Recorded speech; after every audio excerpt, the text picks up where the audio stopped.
Halo semuanya. Assalamualaikum warahmatullahi wabarakatuh. Serta jamaah kuliah subuh Kelurahan Masyarakat Gandul, alhamdulillah yang senantiasa istiqomah bisa terus bersilaturahim, bisa terus mengharapkan daripada ridhonya Allah Subhanahu wa Ta'ala. Dan juga ada Bapak Camat kita, Bapak Camat Cinere, Haji Musarim. Beliau harusnya masuk ke dalam ini. InsyaAllah kita semua diberikan kemuliaan oleh Allah Subhanahu wa Ta'ala. Amin, amin ya Rabbal. Segala puja serta syukur kita kepada Allah Subhanahu wa Ta'ala, yang mana pada kesempatan di pagi hari ini Allah masih memberikan nikmatnya kepada kita semua. Nikmat panjang umur, sehat wal afiyah, nikmat iman, nikmat Islam, nikmat dijadikan kita sebagai umat baginda Nabi Muhammad sallallahu alaihi wasallam, dengan semua nikmat-nikmat yang telah Allah berikan kepada kita semuanya. Alhamdulillah, Allah memudahkan, Allah ringankan langkah kita menuju tempat yang insyaallah penuh dengan hujan rahmatnya Allah Subhanahu wa Ta'ala. Amin ya Rabbal. Salawat serta salam tak lupa kita haturkan, kita sanjungkan kepada junjungan alam Sayyidina Muhammad sallallahu alaihi wasallam beserta keluarga dan para sahabatnya, yang insyaallah dengan kita memperbanyak daripada salawat kepada baginda Nabi Muhammad sallallahu alaihi wasallam, besok kelak kita akan diakui sebagai umat baginda Nabi dan dimasukkan ke dalam surganya Allah Subhanahu wa Ta'ala bersama baginda Nabi Muhammad sallallahu alaihi wasallam. Amin ya rabbal alamin. Hadirin jamaah kuliah subuh yang dirahmati Allah Subhanahu wa Ta'ala, dalam satu kisah ada yang namanya Al-Imam Ali Zainal Abidin. Beliau adalah salah satu cucu dari baginda Nabi Sayyidina Ali Zainal Abidin bin Sayyidina Husain bin Sayyidina Ali bin Abi Talib bin Sayyidah Fatimah binti Rasulullah sallallahu alaihi wasallam. Salah satu cucu yang diselamatkan oleh Allah Subhanahu wa Ta'ala di dalam pembantaian Karbala. Apalagi bentar lagi Muharram, kita akan memperingati perang Karbala 10 Muharram. Cicit atau cucu baginda Nabi Muhammad sallallahu alaihi wasallam yang diselamatkan oleh bibinya Sayyidah Zainab. Dan Zainab ini adik daripada Sayyidina Husain. Ya. Beliau dijuluki Abidin. Al-Imam Ali Zainal Abidin. Orang yang begitu luar biasa dalam ketaatan kepada Allah Subhanahu wa Ta'ala, dalam ibadahnya kepada Allah Subhanahu wa Ta'ala. Bahkan dalam satu riwayat beliau dalam sholat qiyamul lailnya 1000 rakaat sholat sunnah. Bukan hanya itu, sambil khusyuknya beliau ketika mendengarkan azan sudah siap-siap sabu berdek apa namanya. Jadi badannya merinding, siap-siap menghadap kepada Allah Subhanahu wa Ta'ala. Ketika beliau salah satu riwayat dalam ibadahnya, ketika sudah Allahu Akbar, maka yang di depan, di belakang, di samping kanan kiri ya udah lupa semuanya. Saking benar-benar khusyuk kepada Allah Subhanahu wa Ta'ala. Bahkan ketika beliau sholat terjadi gempa di salah satu masjid, ini semua jamaah sholatnya ini udah kabur, udah pergi semua, namun beliau Sayyidina Ali Zainal Abidin masih dalam khusyuknya menghadap Allah Subhanahu wa Ta'ala. Sampai dipanggil, ya Ali Zainal Abidin, ya Ali Zainal Abidin, keluar, nilai gempa. Masjid sudah mulai roboh. Namun apa Zainal Abidin tidak. Sampai beliau salam, sampai terjadi gempa sudah selesai. Melihat ke belakang, jamaah sudah nggak ada semuanya. Bahkan sampai bangunan masjidnya sudah sebagian roboh. Namun tidak mungkin khusyuknya beliau dalam ibadah Allah Subhanahu wa Ta'ala. Al-Imam Ali Zainal Abidin.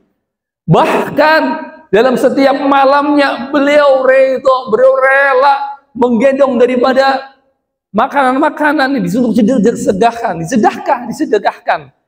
Setiap malam beliau keliling kampung, setiap rumah depan dikasih sembako, semuanya. Bertahun-tahun beliau jalani. Sampai akhirnya wafatnya beliau, masyarakat bingung, tumben-tumbennya ini malam biasanya ada yang sedekah, ini nggak ada yang sedekah. Kok nggak ada makanan yang ada di depan rumah? Kok nggak ada sembako yang ada di depan rumah? Tuh, saking ikhlasnya, maka beliau tadi Rizaki mengatakan ikhlas. Saya ingat kisah ini. Imam Ali Zainal Abidin, ketika wafatnya beliau, sampai masyarakat siapa yang sebenarnya yang memberikan sedekah di setiap malam ini, terdengar bahwa Imam Ali Zainal Abidin sudah meninggal, sudah wafat. Baru masyarakat tahu bahwa sesungguhnya yang setiap malam memberikan daripada sedekah ini, sedekah ini, sembako ini adalah Imam Ali Zainal Abidin. Coba ikhlasnya seperti apa beliau. Imam Ali Zainal Abidin, cucu dari baginda Nabi Muhammad SAW. Bahkan pernah satu riwayat beliau kena penyakit yang namanya, kalau kita ini terkena bisul. Bisul di kakinya yang mungkin sudah berbulan-bulan belum sembuh. Tabib ini, dokter ini sudah mengobati tidak sembuh. Akhirnya salah satu keluarga ada di ujung sana, ada dokter hebat katanya, luar biasa.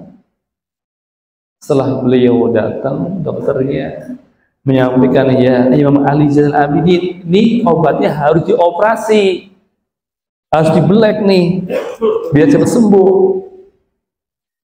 Baik, nanti kalau waktunya sholat, kabarin saya sholat, silahkan. Oh, katanya kalau udah waktunya sholat, ketika beliau sholat, silahkan lakukan eksekusi tuh, eksekusi pembelahan tuh, dioperasi. Ketika sholat beliau dioperasi, dibelek.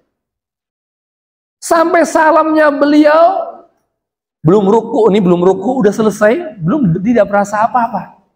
Saking khusyuknya beliau kepada Allah Subhanahu wa taala, tadi operasi ya, dioperasi sampai ruku baru selesai, nggak terasa apa, sampai salam udah selesai. Itu tidak merasa, karena khusyuknya kepada Allah Subhanahu wa taala. Imam Ali Zainal Abidin. Namun bukan itu intinya. Beliau meriwayatkan ketika beliau membaca daripada surat Al-Waqiah, beliau di situ menggolongkan manusia an-nasu salasatun. Manusia itu tergolong menjadi 3 bagian. Nah, menjadi 3 golongan. Yang pertama golongan al-muqarrabun, ulaikal muqarrabun. Siapa mereka? Orang yang mendekatkan diri kepada Allah Subhanahu wa taala. Beliau mereka mentafsirkan bahwa orang, anak yang dari remajanya, dari balighnya sampai umur 40 tahun dalam ketaatan kepada Allah Subhanahu wa taala, sampai 40 tahun, sampai wafatnya, sampai meninggalnya masih dalam ketaatan kepada Allah Subhanahu wa taala, masih takwa, masih iman kepada Allah Subhanahu wa taala, maka inilah orang-orang yang disebut oleh Allah ulaikal muqarrabun. Orang yang dekat kepada Allah Subhanahu wa taala dari mulai remajanya, akil balighnya sampai wafatnya. Lantas hadiah apa yang diberikan oleh Allah Subhanahu wa taala untuk orang-orang yang dekat dengan Allah Subhanahu wa taala? Apa janji Allah? Fi jannatin na'im.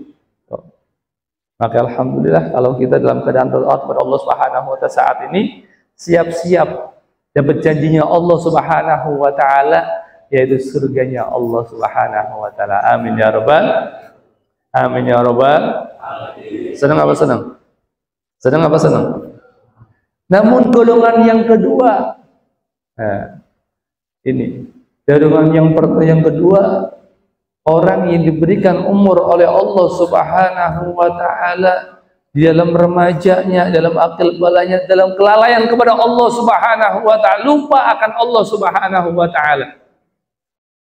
Suka happy-happy, poya-poya, ya. Kemana? Apalagi anak muda sekarang banyak hobi tawuran, main geng-gengan, main motor-motoran, ya. Di dalam usia remaja sampai 40 tahun, ya, dalam kemaksiatan kepada Allah Subhanahu wa ta'ala. Namun ketika beliau menanjak umur 40 tahun ke atas, ya, 40 dalam ketaatan kepada Allah, diberikan hidayah oleh Allah Subhanahu wa ta'ala, ya, diberikan hidayah oleh Allah untuk senantiasa taat kepada Allah Subhanahu wa ta'ala, maka bersyukur kita. Rata-rata kita masih di atas 40 tahun, benar kan? Rata-rata di bawah, di atas 40, tapi dalam keadaan taat kepada Allah Subhanahu wa ta'ala, dalam ketaatan kepada Allah Subhanahu wa ta'ala. Maka inilah yang digolongkan oleh Allah Subhanahu wa ta'ala fa ashabul maimanah, golongan-golongan orang yang diberikan jalan ke kanan. Golongan orang yang diberi jalan ke kanan. Artinya apa?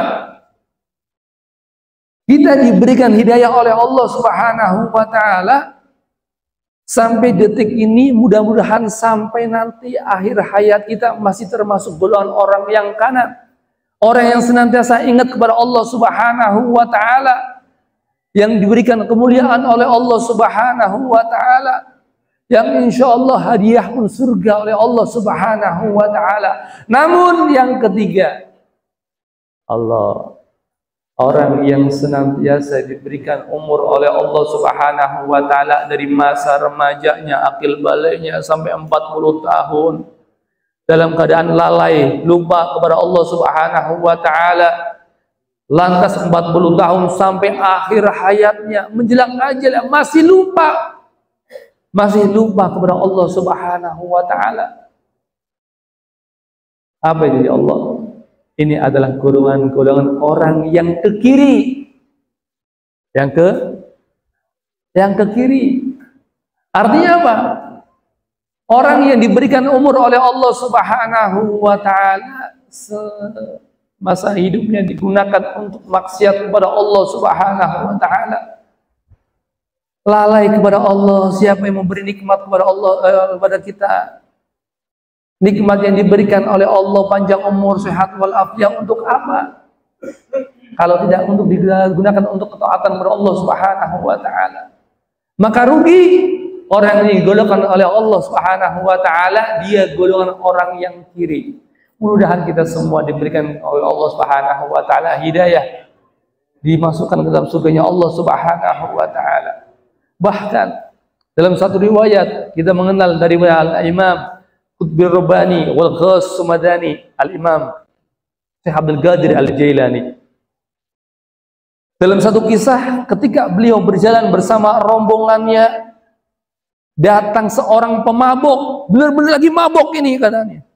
Lagi mabuk mendatangi Syekh Abdul Qadir Jailani. Ya Syekh Abdul Qadir Jailani, intazir lahza, tunggu sebentar. Datang pemuda menghampiri Syekh Abdul Qadir Jailani, berhenti. Baik muda, ada apa? Apa yang kau maksudkan? Ada yang inginkan? Apa yang kau hajatkan kepadaku? Seorang pemabuk lagi keadaan mabuk. Beliau mengatakan, mengajukan 3 pertanyaan kepada Syekh Abdul Qadir Al-Jailani. Ya Syekh Abdul Qadir Jailani, apakah mampu Allah ini merubah diriku dalam keadaan mabuk seperti ini bisa dalam keadaan taat kepada Allah Subhanahu wa ta'ala? Kata Syekh Abdul Qadir, tidak ada yang sulit bagi Allah. Semuanya mudah. Bahkan orang yang tukang maksiat itu bisa dirubah oleh Allah menjadi ahli taat. Tersenyum pemuda tersebut. Mengajukan pertanyaan yang kedua.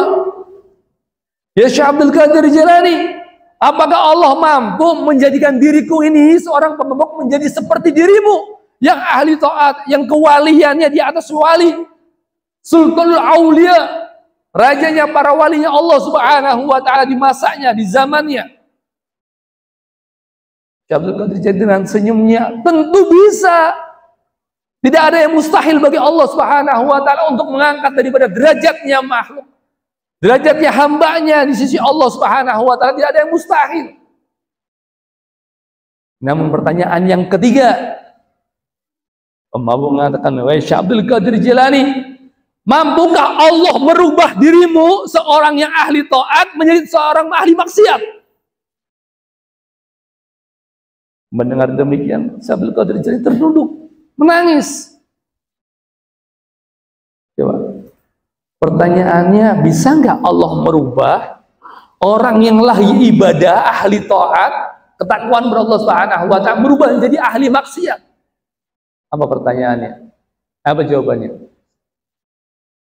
Bisa. Inilah yang ditangiskan oleh Syekh Abdul Qadir Jilani. Aku takut yang saat ini lagi taat dekat sama Allah Subhanahu wa taala, Allah rubah diriku menjadi orang yang ahli maksiat. Mampu nggak diri kita dijadikan Allah ahli maksiat? Mampu nggak? Ada yang bisa jawab? Ada. Seorang Habib akan lupa dengan kehabibannya, akan lupa dengan ilmunya.